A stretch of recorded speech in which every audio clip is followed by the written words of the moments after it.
Assalamualaikum warahmatullahi wabarakatuh. Saya Surahul Anam, mahasiswa PJJ PAI UIN Syekh Nur Sadi Cirebon.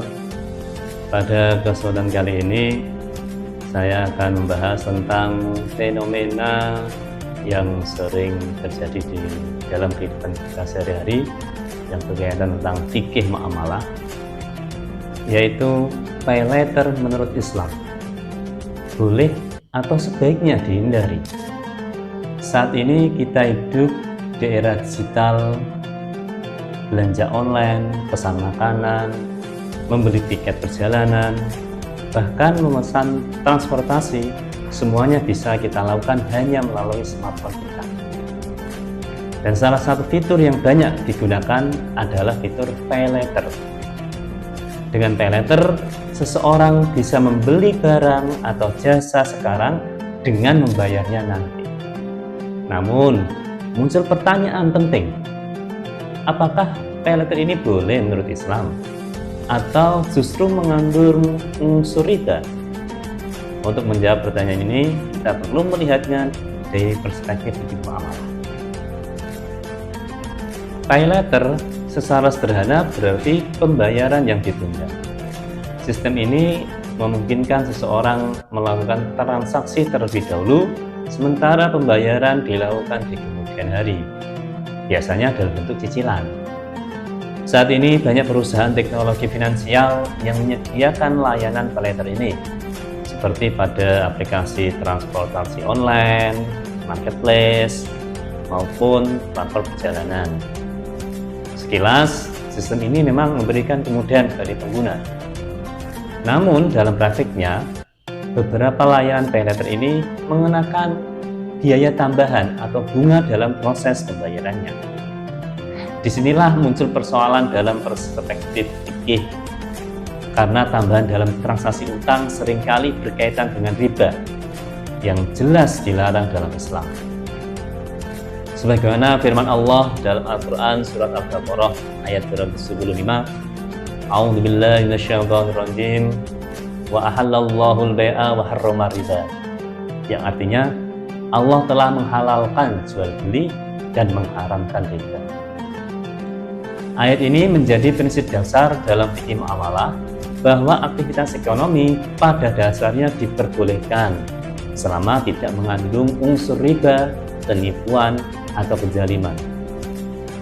Dalam hadis Nabi juga disebutkan, la'ana Rasulullah akila riba wa mukilahu, yang artinya Rasulullah melaknat pemakan riba dan orang yang memberikannya. Hadis riwayat Muslim. Hadis ini menunjukkan bahwa praktek riba sangat dilarang dalam Islam karena dapat menimbulkan ketidakadilan dalam transaksi. Para ulama memiliki beberapa pandangan dalam menilai praktek pay letter ini. Yang pertama, sebagian ulama berpendapat bahwa pay letter termasuk riba qardi, yaitu riba dalam transaksi utang. Hal ini karena mekanismenya menyerupai pinjaman uang yang kemudian dikembalikan dengan tambahan biaya atau bunga. Kemudian pendapat yang kedua, melihat pay letter sebagai biaya layanan digital, sehingga tambahan biaya yang dikenakan dianggap sebagai akad jasa atau ijarah.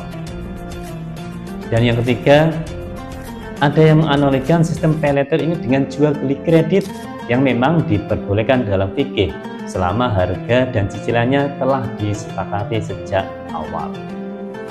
Karena adanya perbedaan pendapat ini, banyak ulama kontemporer menganjurkan sikap kehati-hatian dalam menggunakan sistem pay letter ini. Dalam arti, pelajari betul teknis dan sistem pay letter yang ada. Dalam fikih muamalah, pay letter dapat dianalisis melalui beberapa kemungkinan akad. Yang pertama, jika pay letter dipahami sebagai akad utang atau qard, maka tambahan yang disyaratkan dalam pembayaran dapat dikategorikan sebagai riba. Dalam hal ini, maka pay letter tidak diperbolehkan dan haram. Pandangan yang kedua, jika tambahan biaya dipahami sebagai biaya jasa aplikasi, maka ia dapat masuk dalam akad ijarah, yaitu akad sewa jasa.